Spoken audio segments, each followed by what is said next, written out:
Matthew 12:30-31. I tell you, every kind of sin and slander can be forgiven, but blasphemy against the Spirit will not be forgiven. Nakamamatay, mockery. Lord, salamat sapagkat kayo po ay buhay. At sa pagkilala namin sa iyo, kami makaiiwas sa kamatayan, kamatayang spiritual. Salamat, Panginoon, dahil kayo ay nagpapaliwanag, nagtuturo, umaakay, at ngayon ang dalangin namin, kayo po ang mangaral. Tinig nyo ang aming marinig na maging gamot ng aming mga kasakitan, pagkain at lakas ng aming espiritu. Be our speaker, our preacher, our healer. We seek you, Father, in the name of your Son, Jesus our Lord. Nakamamatay ang mockery, ang panglilibak. 2 Kings 2:23-24. Mula sa Jericho, pupunta siya sa Bethel, ang propetang si Elisha. Sa daan, may mga kabataang lumabas mula sa bayan at pakutyang sinabi sa kanya, "Umalis ka rito, kalbo! Umalis ka rito, kalbo!" Nilingon niya ang mga kabataang iyon at isinumpa sila sa pangalan ni Yahweh. Mula sa kagubatay lumabas ang dalawang babaeng oso or bears at nilapa ang 42 sa mga kabataang kumukutya sa kanya. Turuan nawa tayo ng Espiritu sa kahulugan nito sa ating buhay. Ang nakamamatay sa kasaysayang ating tinunghayan was mocking the prophet or mocking a prophet. Nakakamatay ba yan? Does mocking a spirit-filled, God-appointed person offend the Holy Spirit, resulting in disaster? Ephesians 4:30, at huwag ninyong saktan ang kalooban ng Espiritu Santo. Mark 3:29, but anyone who speaks against the Holy Spirit will never be forgiven. Yung ginawa ng 42 kabataang ito, was that a speech, a statement, a position against the Holy Spirit na nagdulot ng napakabigat na kaparusahan. 2 Kings 2:23, sa pagpapatuloy ng kwento at ating tunghayan muling isa-isa, from there Elijah went up to Bethel. So the God-anointed prophet was on an errand for a God-appointed work. Yung kanyang lakad na ito, yung kanyang sadya, yung pakay niya ay utos ng Diyos. Ito isang banal na lakad, banal na gawain, and he was walking along the road. Some boys came out of the town and jeered at him. Sabi ng easy to read version, he was walking up the hill to the city, and some boys were coming down out of the city. At sabi nila, "Get out of here, Baldy. Get out of here, Baldy." Paulit-ulit sila. At ang sabi ng easy to read version, "Go away, you bald-headed man. Go away, you bald-headed man." In other words, tinutuyan nila itong propeta, tinutukso nila, nililibak nila dahil sa kanyang pagiging kalbo. At maaaring dahil pa sa ibang dahilan, pero yung pinaka-visible lamang ay yung kanyang situation that was different from the situation of the young men who were obviously still full of air. They were rude, they were insulting to the person because of his appearance. Sa paghanap kasi natin ng dahilan, bakit naman gano'n ang parusa, kailangan nating isa-isahin ang mga posibleng dahilan. They were rude to the man of God because of his otherness. Kakaiba siya sa kanila. Iba siguro ang itsura, iba ang edad, iba ang kapal ng buhok, at may pa siguro mga kaibahan. But they were labeling a person with a very unkind label. They were excluding him because of his personal attributes. They were unkind and cruel just because he was not like them. And they were shouting at him to not affect the will of God. Inutusan ng propeta na umakyat dito sa lugar na ito at may gawin. Sabi nila, "Huwag kang pumasok dito, kalbo. Huwag ka dito pumasok." They were shouting at him to not go up the mountain, which means to not enter the city, which means to not do his errand, which means to not obey God. Matthew 12:30, "Whoever is not with me is against me," sabi ni Jesus. "And anyone who does not work with me is working against me." At dapat nating ma-appreciate, mga kapatid, na pagka sinasabi na whoever is not with me, who is not working with me, is not only limited to working with the personality or the person of God or the person of Jesus, but whoever is sent by God to do His will, and you don't work with this person, you are working against God.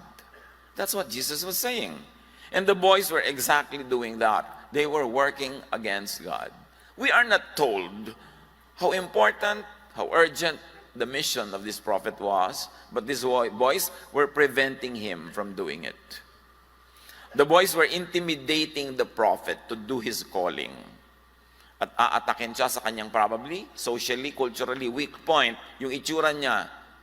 At marami sa atin, mga kapatid, kumisan, hindi natin magawa yung matataas na tawag sa atin ng Diyos dahil pinanghihinaan tayo ng loob sa panglilibak, pagpapahina ng loob ng mga tao na ina-attack nila tayo sa ating weak point. Kuminsan, itsura mo yun. Kuminsan siguro, apelyido mo yun. Kuminsan, kung ano man yun. That they think is your weakness, they will attack you there.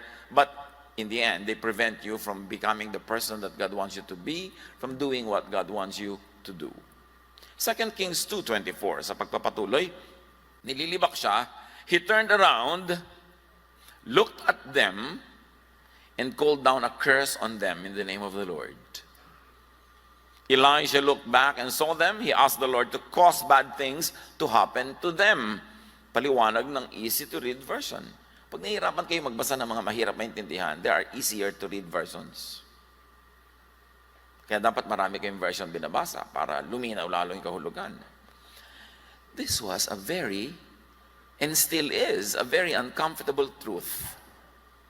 Why would a man of God call down curses in the name of God, and God answers it, and uses two very strong, matatapang na mga bears, she-bears, alam niyo mga bagong panganak na mga bear, at ano mga hayop na bagong panganak, ubod ang tapang, at nilapa ang mga kabataan na ito. It's very uncomfortable. Elisha looked at them, so there was an eye contact. Alam niyo, pag may eye contact, a lot of energies can transfer. And he called down a curse on them, and it was effective. Mysterious, disconcerting, disturbing, but it's a fact that it happened. Hindi tayo magrereklamo why it happened kasi hindi in-explain. Pag-aralan na lang natin so it won't happen in our lives. We can recall a similar occurrence of contact, but the opposite happened. This story we are looking at is a story about the prophet and these boys. But then there was Peter and a man who was paralyzed. And they had eye contact too. But what happened was the opposite. Acts 3, 1-8. Peter and John looked up at the crippled man and said, "Look at us." He looked at them. He thought they would give him some money. But Peter said, "I don't have any silver or gold, but I do have something else I can give you. By the power of Jesus Christ of Nazareth, stand up and walk." Immediately his feet and legs became strong. He jumped up, stood on his feet, and began to walk. He went into the temple area with them. He was walking and jumping and praising God. Ibang-iba ang nangyari, pero pareho ang method. There was communication, there was eye contact, there was a transfer of energy, but this time the man got better. In the other story, they were all ripped apart and torn to pieces by bears. This eye contact wave and words from the man of God could be powerful and effective. This is mysterious. It's inspiring. And it's here, it's a fact. James 5:16, the prayer of a righteous person is powerful and effective. And as we have seen in the two examples, it's powerful and effective both ways. Pwede kang ma-bless at pwede kang maparusahan. 2 Kings 2:24, to continue with the story. As the prophet called down a curse, then two bears came out of the woods and mauled 42 of the boys. Then two bears came out of the forest and attacked the boys. There were 42 boys ripped apart. by the bears. Not a very easy Sunday school lesson for children, even for adults. But it's as biblical as John 3:16 and as Malachi 3:10. Pare-pareho silang biblical, kaya kailangan pare-parehong aralin. This is not the usual standard. This is an exceptionally different story. But you will recall that even Jesus cursed a fig tree and it withered. So yung mga cursing business na yan, kasali sa picture, pero exceptional, hindi siya rule. At huwag natin siyang gawing rule. We are called to bless. Unless you are the prophet Elisha, bless people. And Jesus even reversed that and taught that as you are cursed, you bless. And Paul internalized it and says, when we are cursed, we bless back. That is the safest way for us to do. Yung konteksto kasi nung nangyari doon sa mga batang yun, lingid sa atin eh. Hindi in-explain ang mga reason. Kaya don't do it at home. Pag kami nagsabi sa iyo, babaeng maganda, sabi mo, God bless you. Pero pag sinabihan ka ng kabaligtaran noon, sabi mo, God bless you and me. Huwag nating kopyahin, pero pag-aralan natin para maiwasang tayo ang maging biktima ng ganung pagkakamali. The boys rejected and jeered the messenger of God. That's the fact on the ground. That's the fact on the table. Ang nireject nila, nilibak nila, was a messenger of God.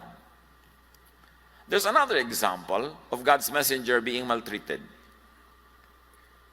This time, kwento ni Jesus, Mark 12. At harvest time, he sent a servant to the tenants to collect from them, but they seized him and beat him. Yung nagpadala ng mga messenger para kumolekta ng mga buwis ng kanyang mga tenant represents God. And of course, the people in the story represent God's people who are blessed and who are supposed to give back to God. Then he sent another servant to them. They struck the man on the head and treated him shamefully. So kumukolekta ng dapat lang sa kanya yung Diyos, yung landlord in the story, yung buwis ng lupa, minaltrato yung mga pinadala niya mensahero. Verse 9, what then will the owner of the vineyard do? Sabi ni Jesus, he will come and kill those tenants. Meron talagang ganong side. The uncomfortable side. Iwasan na lang natin tayo ang mapagbalingan ng ganong mga negative energies. The boys rejected and jeered the messenger of God, which of course indirectly, the boys rejected and jeered the message sender, who is God. Kaya ang isang bansa, pag may ambassador siya sa ibang bansa, iginagalang yun. Yung embassy ng Pilipinas halimbawa sa ibang bansa, igagalang yun. Yung kotse ng ambassador nila dito, iginagalang natin. It's considered a part of their territory. You cannot even arrest or issue a parking ticket to diplomatic cars. At ganon din yung messenger ng Diyos. Meron din yung dapat diplomatic immunity. Saan man siya naroon, yung paggalang mo dapat sa nagpadala sa kanya, sa nagsugo sa Diyos, ibibigay mo rin sa kanya. Alang-alang doon sa nagpadala sa kanya. Kaya sabi sa Luke 10:16, whoever rejects you, rejects me. Sabi ni Jesus. But whoever rejects me, rejects him who sent me, who is God. So, if a God's messenger is rejected, the sender of that messenger is rejected. Ganon kalaki yung crime. And apparently, the message, the word being brought by the messenger, which really is the will of God, is also rejected. When you reject the container, you also reject the content. So pag nireject mo si messenger, nire-reject mo yung messenger sender, at nire-reject mo yung message itself. The consequence is painful, and in the story we read, it was fatal. God's will, God's wisdom, God's teaching, and God's law is multifaceted. It could be spiritual. It could also be physical and natural. Ang pagpapakilala ng Diyos sa kanyang sarili, ang kanyang mga utos, ang kanyang mga alituntunin, marami spiritual, pero marami rin natural. Natural law is God's purest and most authentic law. Halimbawa, mayroong umuubo. Umubo siya, humatsing siya sa harap mo, nalanghap mo, kahit ka punong-puno ng Biblia sa iyong isip. at Sunday school teacher ka o missionary ka, magkakaubo ka rin. Kasi natural lo yun. Kaya dapat, ang maka-Diyos talaga, sa pagsunod niya sa spiritual laws, susundin niya din niya ang mga physical and natural laws kasi God din ang may utos noon. At mas malinaw na pagpapakilala ang ginawa ng Diyos sa kanyang sarili through natural law than through religious law. Kasi maraming religious laws hindi galing sa Diyos, inimbento lang ng religion. But nobody can invent natural laws, only God. Romans 1:20, for since the creation of the world, God's invisible qualities, His eternal power and divine nature had been clearly seen, being understood from what has been made. Bago pa na-develop ang relihiyon, bago pa nagkaroon natin develop religious texts, na marami namang paghihimasok at pakikialam ang ginawa ng mga tao all throughout the generations, maraming mga inimbentong mga religious policies, bago pa nagawa ang lahat ng yan, kinreate na ng Diyos ang buong sansinukob at nakatakda na ang lahat ng natural law. Hindi kailangang imbentohin ang doktrina ang gravity. Nandun talaga yun. The law of velocity, the law of buoyancy, all the laws of physics, all religions will have to subscribe to that. Habang may mga pagkakaiba-iba ng mga religious teaching, pero natural law will apply to everybody. Kaya kahit ka banal na banal, kung sumakay ka sa barkong lulubog pala, lumubog na damay ka. Kasi may natural law. Pero may suot ka na life vest, may natural law din of buoyancy, lulutang ka. Bakit natin pinag-uusapan ng mga ito? Kasi mas reliable ang natural law. Religious law could be faked, and it could be fake. Si Jesus mismo, sabi sa Matthew 15:9, in quoting from the prophet Isaiah, it is useless for you to worship me, sabi ng Diyos, when you teach rules made up by humans. So Jesus was saying to the people, useless ang mga pagsamba nyo at kung anong pinagagagawa nyo kasi imbento lang ng religion nyo, yung inyong sinusundan. Hindi lahat ng ginagawa ng religion ay imbento, meron talagang galing sa Diyos. Pero paano mo masasala? Paano mo malalaman kung alin ang galing sa Diyos at alin ang inimbento lang ng religion na yon? Kaya kailangan ka mag-aral. Now, the boy's rejection and jeering of the prophet can be likened to the rejection of God's universal, spiritual, and natural laws. That's a mouthful, but that's what it is. Rejecting the container and the content. Jeering and rejection, which is unbelief in, disobedience, and contradiction to God's laws. Could have automatic, painful, fatal consequences. Sa paglibak nila dun sa propeta, nilibak nila yung nagpadala sa propeta. Nilibak nila yung mensaheng dala ng propeta.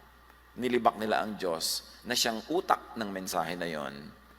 And there were consequences. How are we going to learn from this difficult story? Well, take the story literally at first. Learn from its literal context. At siguro ang pinakamadali na makitang lesson, magdahan-dahan ka sa panglilibak.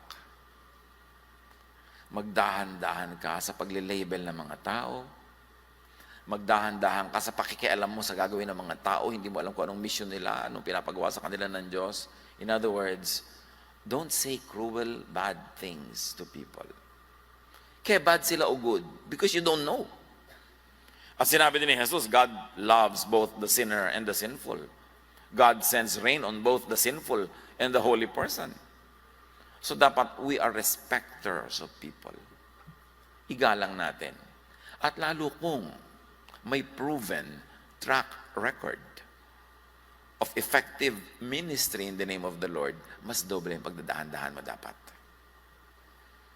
Baka mamaya ang sinasaling mo, ang kinakanti mo na, ambassador of God, malay mo.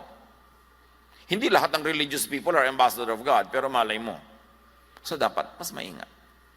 Mas magdahan-dahan.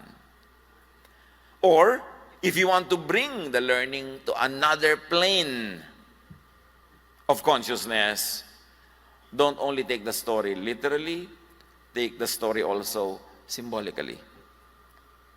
Because in the Bible, the examples, the stories could have at least two levels. the literal, physical, real, tangible level. And when you can extract the spirit of the story, you can go to metaphorical level and then derive lesson and wisdom from the story's metaphorical value. Ang storya ay storya itself, pero siya rin ay isang talinghaga ng mas matatayog at mas matataas na karunungan. Halimbawa, pwede nating makita at magata mula dito na may mga panlilibak sa Diyos, may mga paglapastangan sa Diyos, na pagsuway sa kalooban ng Diyos na nakamamatay pala. Physically, laws of nature, laws of health and safety are on automatic. Hindi mo kailangan nga na mag-decide na may infect ka kung naka-inhale ka ng nakaka-infect na mga germs, tapos mahina ang katawan mo sa oras na yon, puyat ka, kulang ka sa mga pagkaing masusustansya, hindi mo kailangang mag-decide na magkakasakit ka. Nobody has to decide it for you. It will happen automatically. That when you break physical laws created by God, health laws, dietary laws created by God, not by religion, kasi maraming ginawa yung religion. Yung hindi ka kumakain ng tama, hindi balance ang iyong diet, they automatically call down curses on you when you violate them. Kung paano tumawag ng curse yung prophet, tinablan yung mga taong nagba-violate. When you violate natural laws made by God, automatically you call down curses on yourself. So, talagang pinababayaan mo yung kalusugan, puyat ka ng puyat, pwede ka namang magpahinga, pero inuubos mong oras mo ng kabupuyat, ang dali-dali mong madapuan ang sakit. You are calling down curses on yourself. You don't have to ask for it, it will happen naturally. So, ire-respect natin, physically, yung mga laws of God. That also happens spiritually. God has very set laws. Forgive. Hindi ka nagpo-forgive. Nagagalit ka, tumataas ang blood pressure mo, nagkakasakit ka. O nakagawa ka pa ng masakit doon sa ayaw mong patawarin, naghiganti siya sa'yo, you call down curses on yourself. When you break spiritual laws, you call down curses on yourself. Nobody has to do it for you. And also, when you break laws, universal laws of God that cover our emotions, yung mga emotionally important laws like have peace, like make friends, like be at peace with your neighbors, natatanggal ang kasiyahan mo at tumatawag ka ng lungkot automatically. So this calling down of curses by the prophet is a physical activity, and yet spiritually speaking, we can all do it without even being aware that we are calling down curses on ourselves. May tindahan ka, ayaw mong bantayan, panay ang pasyal mo, panay ang lakwatsa mo, panay ang text mo, kinukupitan ka na ng mga tindera, nalugi ka, nagsara ka, your activity is calling down curses on yourself. Kaya ang sabi ko, maraming level ng pagbasa. Babasahin mo yung kwento literally, pero ang pinakamahalaga, itaas mo ang antas ng pag-aaral at hanapin mo yung spiritual values ng mga detalye ng kwento. Tanong, meron kaya ngayong mga oso, these bears, na binubugbog at nginangat-ngat ka o ang iyong mga mahal sa buhay because you offend a messenger, a message, a law of God? Kasi pwede. Minsan hindi mo alam ano bang dahilan ng mga sorrows ko, ano bang dahilan ng mga problema ng anak ko, ano bang problema namin pamilya. Baka meron kayong ginagawa that automatically call down curses on yourselves. Review the kind of maulings and deaths that visit your life or the life of your loved ones. Baka may nanlilibak sa Diyos directly o may nanlilibak sa Diyos indirectly through a person. Sa paglilibak mo sa isang tao, lalo kung kinalulog na siya ng Diyos, sabi niya, whoever touches you, touches the apple of my eye. May ganun. Or maybe, may nililibak tayong hindi tao, pero a teaching of God, which is probably natural law, or emotional law, or spiritual law, that will call down curses in our lives. May mga batas sa Bible na magsikhay ka, magtrabaho kang mabuti, mag-ipon ka, at gumastos ka rin para ka masaya. Tulad ng sinasabi sa Proverbs 31. So when you don't do it, you're actually breaking the law of God. You are jeering the wisdom of God. Nililibak mo ang kanyang karunungan, hindi mo ina-apply, binabaliwala mo. Curses are being called down into your life. Proverbs 29:1, whoever remains stiff-necked after many rebukes will suddenly be destroyed without remedy. Sinong makapagsasabi sa atin na yung mga batang yun na mahilig mangantsaw, ilang beses lang sinaway ng mga magulang nila? Ilang beses na nila napag-aralan na hindi nila dapat gawin. Pero hindi pa rin nila sinusunod, they were destroyed without remedy. Sa buhay natin mga kapatid, itong benefit natin sa kwentong ito na mahiwaga, gawin natin, angkinin natin yung kanyang lesson. Meron ba tayong mga katigasan ng ulo, pagmamatigas, na ilang beses na tayong pinaalalahanan mula sa iba't ibang mga tagapagpaalala, mga messenger, pero ayaw pa rin nila makinig? Maaari kaya na yung lakad at sadya ng propetang ito doon sa bayan na yon, para ituwid ang kanilang mga kamalian na ang tagal-tagal na nilang ayaw ituwid, tapos pinipigil pa ng mga batang mangyari yon, they were destroyed without remedy. Kung minsan hindi mo alam, namumoro ka na pala kung parang bingo, isang tawag na lang, full house ka na. Pero ang saya-saya mo pa, akala mo lusot na lusot ang iyong mga pagmamatigas. No. Galatians 6:7, do not be deceived. God cannot be mocked. God's messengers, when they are saying the true message of God, cannot be mocked.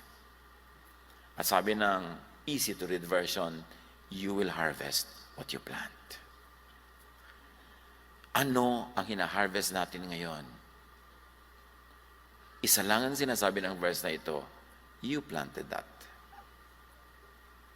So masaya ka ba sa harvest mo sa buhay? Kung hindi, review the planting that you have been doing. And change your planting patterns, change your seeds, so that your harvest will change. At kung masaya ka naman sa harvest mo ngayon, ibig sabihin, tama mga pinaplant mo noon. Continue doing that, even improve on that, because what you plant, you harvest.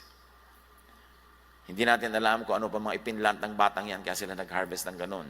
Pero alam natin, ang Diyos ay matuwid, ang Diyos ay tama, at sinabi din niya na may mga pagkakamaling may katapat na mga parusa.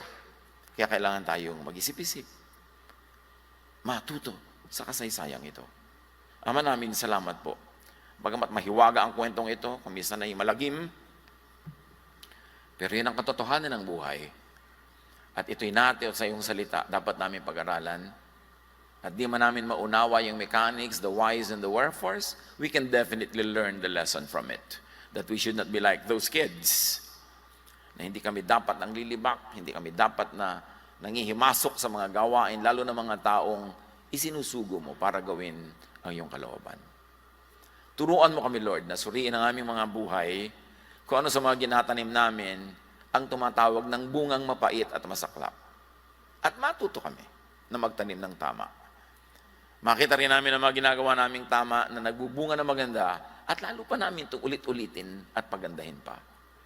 Mga kapatid, pag-aralan natin kung ano sa buhay natin ang mapapala natin sa kasaysayang ito.